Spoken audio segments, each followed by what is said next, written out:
In the summer of 1940, as Europe trembled beneath the weight of war, Britain stood alone, an island fortress, defiant and unconquered. Many believed the storm would soon cross the Channel, yet history would prove otherwise. For despite all appearances, Germany could never truly invade Britain. Not by sea, not by air, nor by land. Britain's first line of defense was the sea. The Royal Navy had been the envy of the world, built on tradition, discipline, and mastery. The German Navy, though ambitious, was still weak and limited, rebuilt after the Great War, and far smaller than Britain's might at sea. The Royal Navy's home fleet alone outnumbered its German counterpart several times over. It possessed battleships, cruisers, and destroyers in strength enough to sweep any invasion fleet from the Channel before it reached English shores. Every mile of that channel was known to British sailors who had guarded it for generations. An invasion convoy would have been destroyed long before landing, but if not by sea, then by air. The German Air Force was powerful, yet designed for short tactical warfare, not for a prolonged air campaign across water.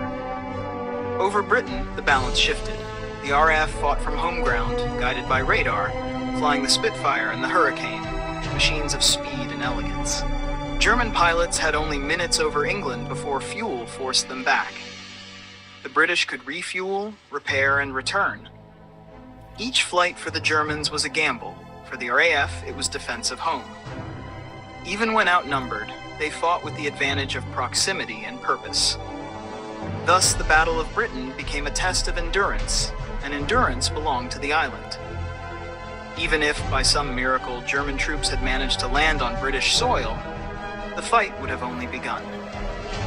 The beaches and countryside were fortified with wire, trenches, and pillboxes. The Home Guard and Army stood ready, knowing every hedge and field of their land. Britain would have fought inch by inch. The Germans would have faced constant attack, cut off from supplies, with their lifeline across the Channel under fire from the Navy and RAF. One storm, one strike, and their invasion would collapse. Germany conquered nations on the continent by speed and surprise. But Britain was different, an island defended by sea, air, and will. To reach her, one had to master all three, and that no army ever did. Britain stood unconquered not by luck, but by strength, preparation, and unity.